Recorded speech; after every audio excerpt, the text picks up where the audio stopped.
Hey everybody, welcome to Workforce Gaming. I'm Brad, here with Doug. Hey. Doug texted me randomly and said, "Oh my god, we need to talk about this game I've never heard of before." And he texted me about it like 3 times. So there is some game called Vampire Survivors that apparently is insanely popular, but despite my following lots of video game things and talking about video games weekly, I have no clue what this is. I don't think I'm cool anymore. I'd only heard about this game last week, and I heard it on a podcast. I was like, all right, I just Googled it. Whenever I hear a game I've never heard of, I just Google it. It's like, all right, this looks kind of fun. And then like it was $3. I was like, all right, people are saying this game's good. It's only $3. And I was like, I'll be one of the first people to play this. There's like 35,000 views, like reviews on Steam. I was like, oh, I'm like way late on this one. Like just total blind spot. Maybe it's the game the kids are playing or something. A brief Google claims that it launched in early access in December of 2021, so it's about 2 months old. Oh, okay. Okay, I don't feel that bad. Yeah. Yeah. Yes. So why? Like, what is this game, and why does it stand out, and why are we doing this like super late because you needed to talk about it? Vampire Survivors is ask the question, what if Dynasty Warriors was good?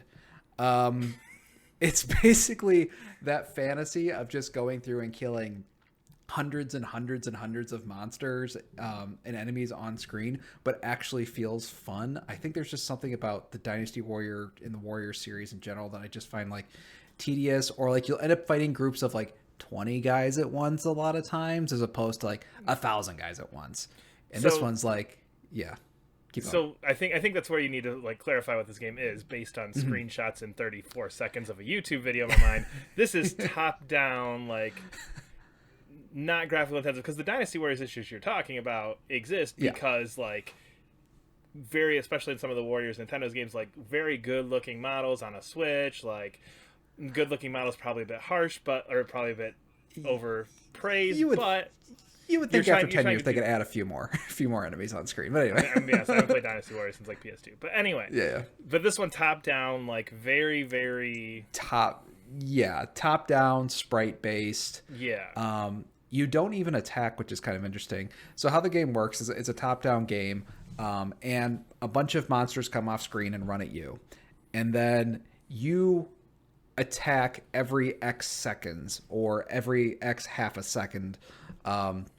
So basically you're like running on the screen, dodging enemies as you're firing out attacks. During a single run, you can level up and get additional weapons. So for example, this whole game is roguelike, right? Roguelike, right? Kinda. It's way more arcadey than a roguelike. Okay. I think roguelike feels like you have more investment in a run than this does, because I think it's so simple. Even though the runs can get kind of long, I just feel like I feel like Returnal, there's this real investment you have in each run, and when you die, it's like this is soul crushing. When you die in this one, it's like, well, this game's only $3 and it's a bunch of sprite based things. There's not a lot of investment into it. More that I'm just pumping quarters into this machine versus like I had a heavy investment, I leveled up, I got all these things, and now all those things are gone. More just like, well, guess we're put in another 25 cents. Yeah, and I think the reason is because you level so freaking fast, and every time you level, you kind of get like a little menu that pops up. You can either get a new weapon or just upgrade one of your own weapons.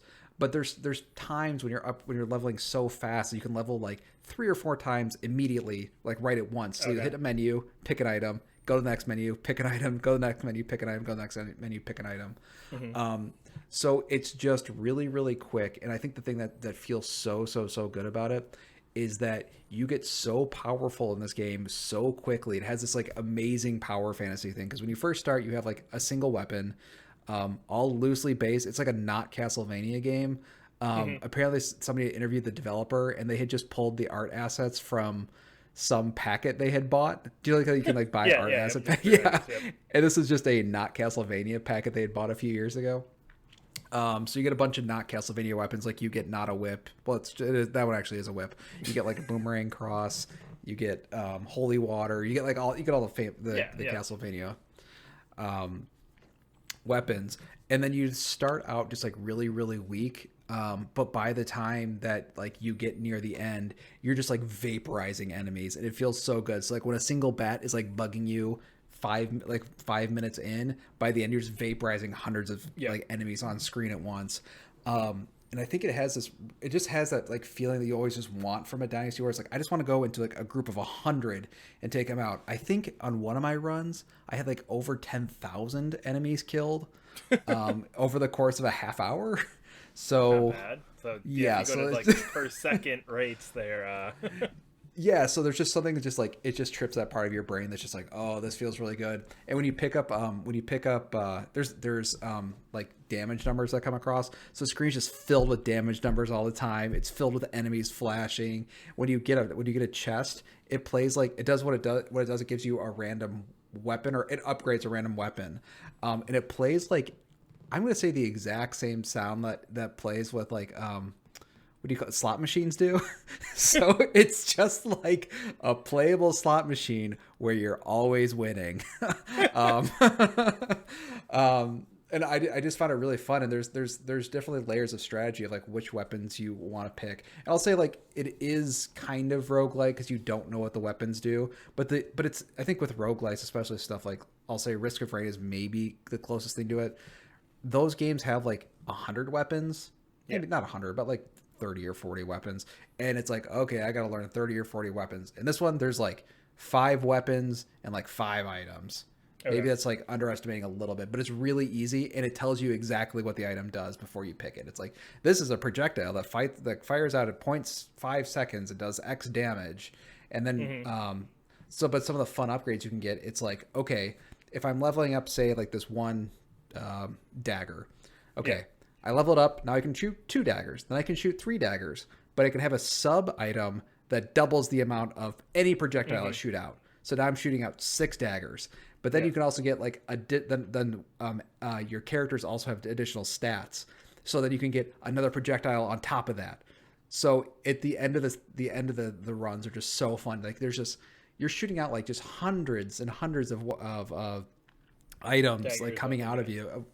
Yeah, and I think the thing that's like kind of fun as well is it feels a lot really similar to a shoot 'em up, where like the art is more in dodging than it is, because you're not attacking, you're just dodging essentially. Because you don't control the attacks, right? They're just auto attacks, right? So you're just moving your character left, right, up, down on your map.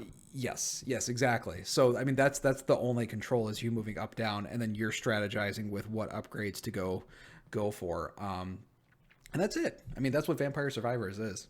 There's nothing else to it beyond that, which I think is like really kind of fun and makes it like really just immediately fun to play. There's a demo version that you can just play online. If you just Google Vampire Survivors, there's an itch.io page where you can play a demo of it, which I think gives you just like kind of like it's got like less content than the main game, but the main game's only like $3, and it's like I think it was just such a surprise of how much fun I was having. But I think, again, it's just mostly because it's like, again, playing a slot machine. It's like slot machine mixed with Dynasty Warriors. You're not losing money and you're always winning. Is the best way to put that. So highly recommended. I just felt like we just need to get a video out there. It's like, yes, I thought I'd play this for a half hour. I think I put 10 hours into it in the last, I don't know. Whenever 3 days 3 or 4 days. Yeah Nice. It's a cool game. Yeah, follow us on Twitter at Workforce Gaming and subscribe to us wherever you're listening. See you later. Bye.